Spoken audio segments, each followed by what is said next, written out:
जय श्री माता रानी। जय माँ विजय सेन चैनल में आप सभी का स्वागत है।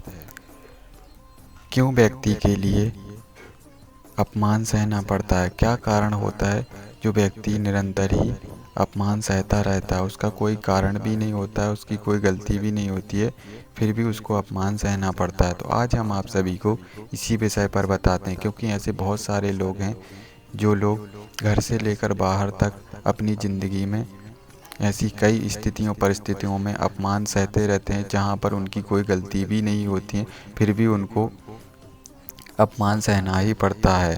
तो आज हम आप सभी को इसका कारण भी बताते हैं और साथ ही साथ एक उपाय बताते हैं। जिन भी व्यक्तियों के साथ ऐसी स्थिति परिस्थिति घटित होती है कि उनको घर से लेकर बाहर तक अपने सही काम करने के बावजूद भी उनको अपमान सहना पड़ता है, तो वो लोग इस उपाय को कर सकते हैं ताकि उनके जीवन में ऐसी स्थिति परिस्थिति दोबारा घटित ना हो। तो सबसे पहले हम आप सभी को इसका कारण बताते हैं कि किस वजह से व्यक्ति को अपमान सहना पड़ता है अपनी ज़िंदगी में। तो जब व्यक्ति अपने पूर्व जन्म में कई ऐसी गलतियां कर देता है, किसी ऐसे असहाय व्यक्ति के ऊपर हंसता हंसता है, उसका तिरस्कार करता है, उसका अपमान करता है, जो व्यक्ति सही होता है, उसकी कोई गलती भी नहीं होती है, फिर भी वो व्यक्ति उसका अपमान करता है, तिरस्कार करता है, उसको परेशान करता है, तो इस वजह से उस व्यक्ति को अपने अगले जीवन में उसको कई ऐसी परिस्थिति स्थितियों पे अपमान सहना पड़ता है जहां उसकी कोई गलती भी नहीं होती है। क्योंकि जैसा आप सब जानते हैं कि एक कहावत है, जैसा आप बोओगे वैसा आप काटोगे। इसी तरह से होता है कि जब आप अपने पूर्व जन्म में ऐसी गलतियां करते हो तो आपको आने वाले इस जन्म में भी वही स्थितियों के साथ सामना करना पड़ता है। जब आप अपने पूर्व जन्म में किसी असहाय व्यक्ति, गरीब व्यक्ति, अंधे, लंगड़े, कोढ़ी या अन्य प्रकार के व्यक्तियों का अपमान करते हैं, तिरस्कार करते हैं, तो वही परिस्थिति स्थिति आपके इस जीवन में घटित होती है। आपको आपके स्वयं के परिवार से ही तिरस्कारित किया जाता है, आपको अपमानित किया जाता है। आपके सही काम करने के बावजूद भी आपको हर एक स्थिति परिस्थिति पे आपको अपमान किया जाता है, आपको परेशान किया जाता है।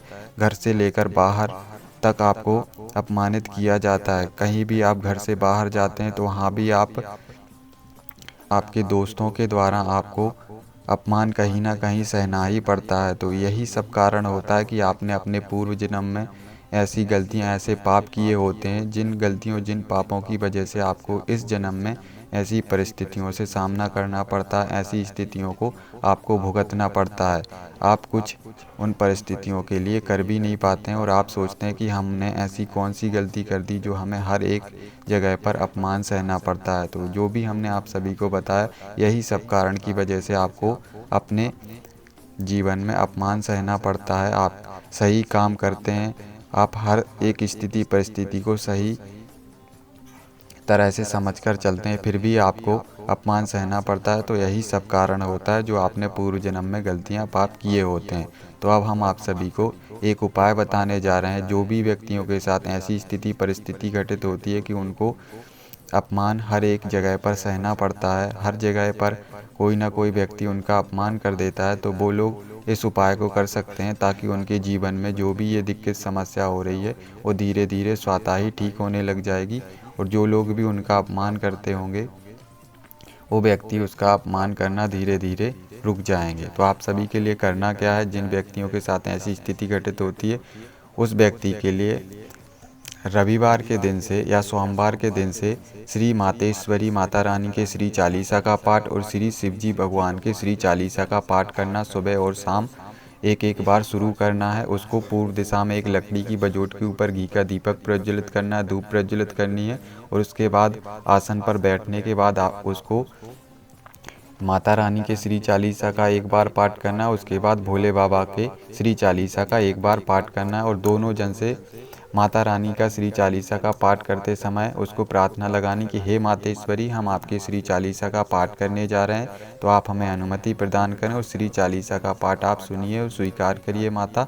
और हम आपसे यही प्रार्थना कर रहे हैं कि हे मातेश्वरी, जो भी हमारे जीवन में हर एक स्थिति परिस्थिति पर हमारी कोई गलती भी नहीं होती, फिर भी हमें अपमान सहना पड़ता है, तो ऐसी स्थिति हमारी ठीक हो जाए माता हमारी, यही आपसे प्रार्थना है। हमारे जीवन में जो भी ये अपमान की अवस्था घटित होती है, इसको आप सदा सदा के लिए ठीक कर दीजिए, रोक दीजिए। इस तरह से आपको माता रानी से प्रार्थना लगानी है और आपको ये चालीसा कंटिन्यू करते ही रहना, और यही प्रार्थना आपको बाबा भोलेनाथ से भी लगानी है। और आपको माता रानी के और शिव जी भगवान के चालीसा का पाठ कंटिन्यू हर दिन करते ही रहना, ताकि आपके जीवन में ऐसी स्थिति दोबारा प्रकट ना हो सके। तो अगर आप सभी को हमारे द्वारा दी हुई जानकारी अच्छी लगी हो तो वीडियो को लाइक कीजिए, शेयर कीजिए। चैनल पर अगर आप नए हैं तो चैनल को सब्सक्राइब कीजिए और बेल आइकन के बटन को क्लिक करना मत भूलिएगा, ताकि आने वाली वीडियो की नोटिफिकेशन आप सभी को मिल सके। जय श्री माता रानी।